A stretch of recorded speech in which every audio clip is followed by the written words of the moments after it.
Hello, this is Matt on the Moon Family Sedan channel. Here's the headline from the Crypto Basic. Deaton says Ripple case could get to Supreme Court before Congress acts. And unfortunately, that's probably accurate. I mean, should it get to the point where there's appeals and the SEC v. Ripple case is elevated to that level? Yeah, probably still before Congress acts, or at least possibly. So I want to share with you that, as well as comments from Ripple's chief legal officer, Stuart Alderati, who had something to say regarding the Silicon Valley Bank bailout. And then I'll cap off the video by running through something that is just completely outrageous, but it's a public service announcement in part from attorney John Deaton. But there is a sophisticated scammer that came after him, and part of the scam included an actual phone call to John Deaton. I kid you not. So I'm just going to put it out as a PSA. Just beware that things are getting more and more complex and sophisticated, and people the scammers, the terrible D-bag people out there, would love to steal your crypto and make it become theirs. But before going further, I do want to be clear, I do not have a financial background of any kind. I am not offering financial advice, and you definitely should not buy or sell anything because of anything I say, all right? I'm just an enthusiast who enjoys making YouTube videos about crypto-related topics, but just as a hobby and just for fun. All right, and so there is this tweet from Glenn Greenwald, who shared a clip from Face the Nation, national television here, and wrote the following. Silicon Valley's Democratic Congressman Ro Khanna this morning went on Face the Nation to urge greater federal action to protect the depositors at Silicon Valley Bank beyond the FDIC's $250,000 insurance. Now, we already know that ultimately that is what happened. But there's a time leading up to that where there are a lot of depositors, some of them even just small businesses outside of Silicon Valley, that were sweating bullets. And so Ro Khanna retweeted that and said, just to be clear, none of this money is coming from taxpayers. It's coming from a tax on banks that funds the FDIF. We should raise the premium payments for banks to protect depositors, for payroll and regional banks, and to prevent consolidation. That is progressive policy. Now, here's what Stuart Alderati had to say, who is, again, Ripple's chief legal officer. He retweeted that and wrote, thank you, Ro Khanna, for your leadership to make Silicon Valley Bank depositors whole. And again, just pause. Ripple is one of the depositors. So, of course, he'd be on that side, but I also think that depositors need to be taken care of. Now, the bank itself, I say let it burn. The bank made some very poor decisions, so first I do blame the government. That's where the problem originates. I've already fleshed out that concept in other videos, so I won't be doing that in this video. So I blame the government first, and then I blame the banks that, in this case, Silicon Valley Bank, made some very poor decisions in terms of investing in long-term government bonds at a time where they should have been able to anticipate, hey, we're at historically low interest rates. Might that increase? Might that be a problem? Should have been upset with that. But anyway, Stuart Alderati then says, some may decry venture capitalists in tech, but this includes startups tackling hugely important problems within healthcare, climate change, AI, fintech, national security, and yes, sometimes even crypto. A postmortem is sorely needed, and accountability and regulatory gaps should be addressed. But depositors and their employees did nothing but place their cash in a bank that in turn invested in government-backed debt. This isn't risk-taking. This is conservatism. Yeah, and so I agree with that. And the idea that depositors are supposed to from week to week stay on top of what their trusted financial institution, their bank is doing, just to make sure is that really the level of due diligence? And then what? But even if you try and do that, you're never going to be privy to. I would take some water.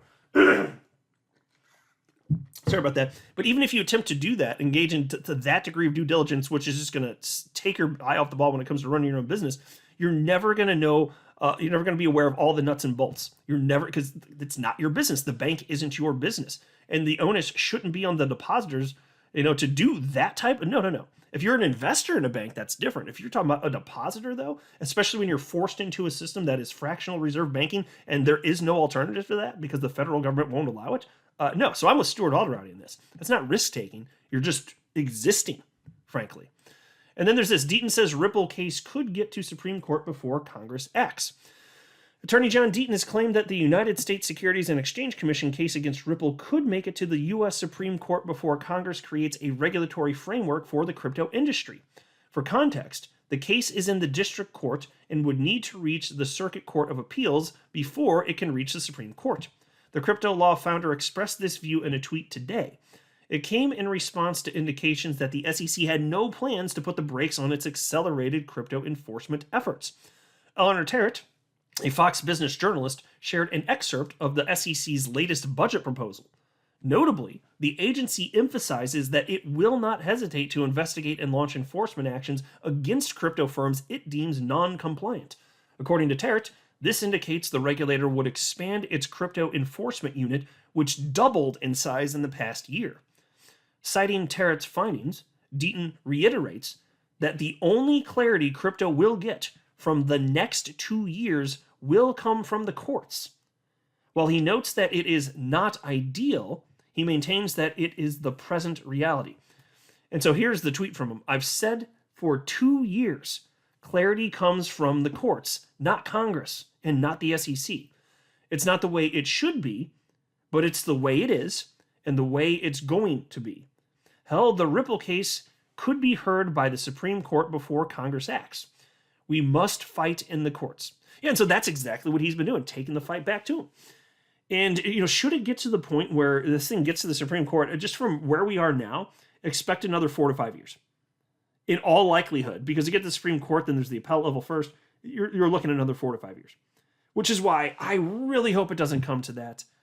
And there's a number of ways, and I've broken it down in other videos, so I'm not going to right now, but I'm optimistic it won't get to that, but just buckle up for the ride in case it comes to that, because, I'm not going to cease to have my interest in my investment in XRP, just because the government does that, should that occur. I ain't running and hiding. I'm going to be right here just screaming from the rooftops with anybody that's willing to listen. And then there's this. This is something something Attorney Deaton put out yesterday on Twitter. Public service announcement, fraud notice. And listen up, because I've said many times, it doesn't matter how intelligent you are. And some people are more gullible than others, but even if you're not a gullible person, under the right circumstances, any of us can fall for a scam. And I include myself in that. I think that I can be tricked. I think that you can be tricked. And even if you're not a gullible person, under the right circumstances, you can be tricked.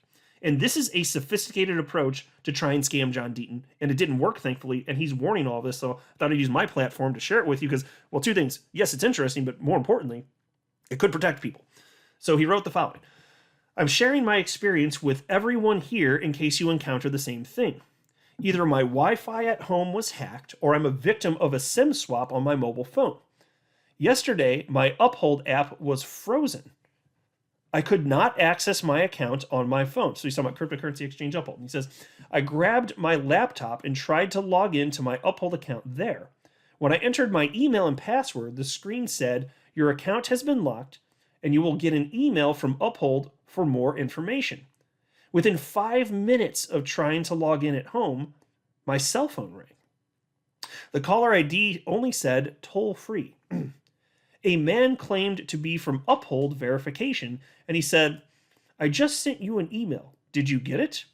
I received an email that looked just like this, and he shared a screen grab, and it reads as follows. And it looks like it's official and from Uphold. It says, Hi, John.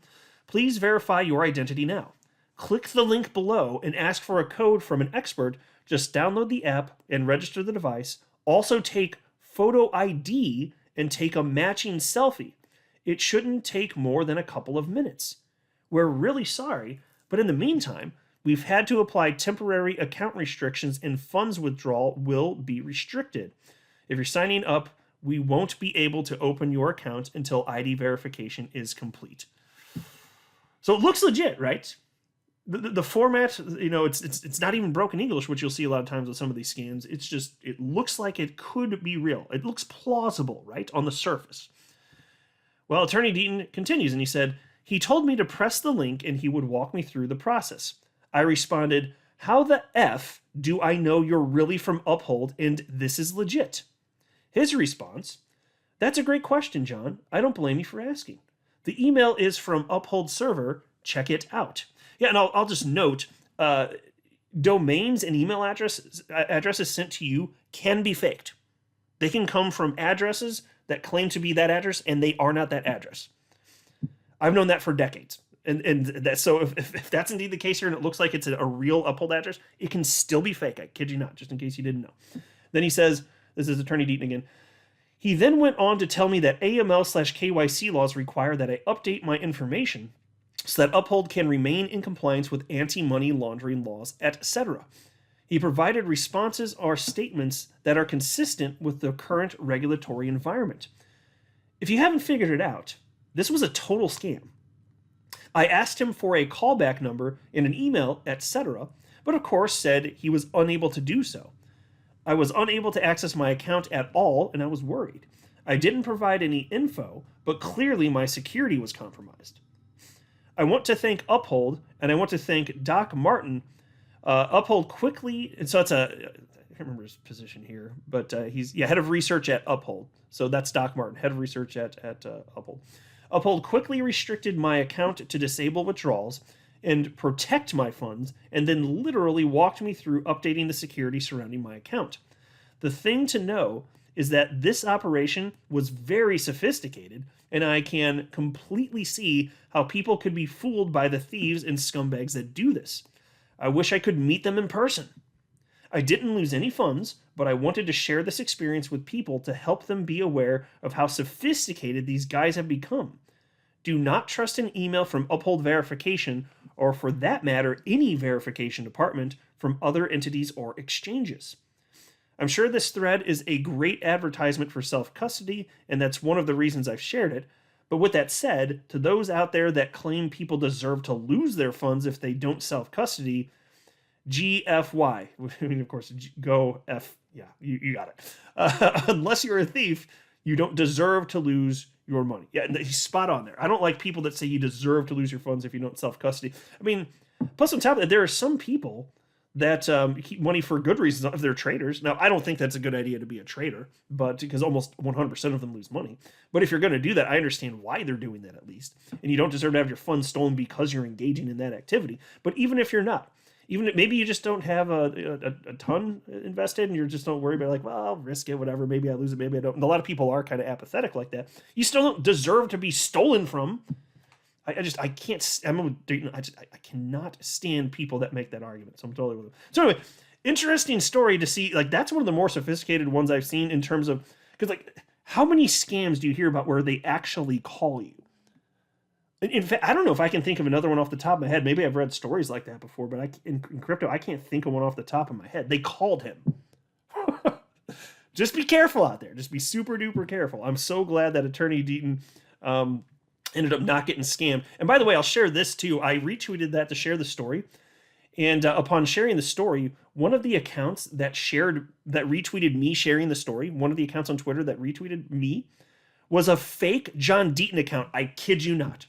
And I tweeted that. I wrote, I S you not, S-word you not. A fake John Deaton Twitter account had the audacity to retweet this. Please report this account. These people are scum. And so thank you to everybody that reported the account. This is the account. Unfortunately, it does still exist.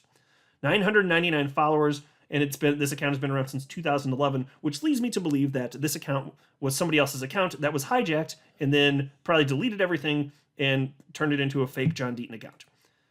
Isn't that something? I kid you not. So there's this whole freaking thread about scammers trying to scam people. And then what happens? A fake John Deaton account comes along and is like, oh, I'm going to share this. Because what they do is they share every single thing that John Deaton, well, that's part of what they do. They share everything that John Deaton does. And then it makes it look more legit because, hey, look at the thread. This is from me, in theory. Freaking scam. These are terrible humans. I'm not a financial advisor. You should not buy or sell anything because of anything I say or write. That would be a very, very, very bad idea. Until next time, to the Moon Family Sedan.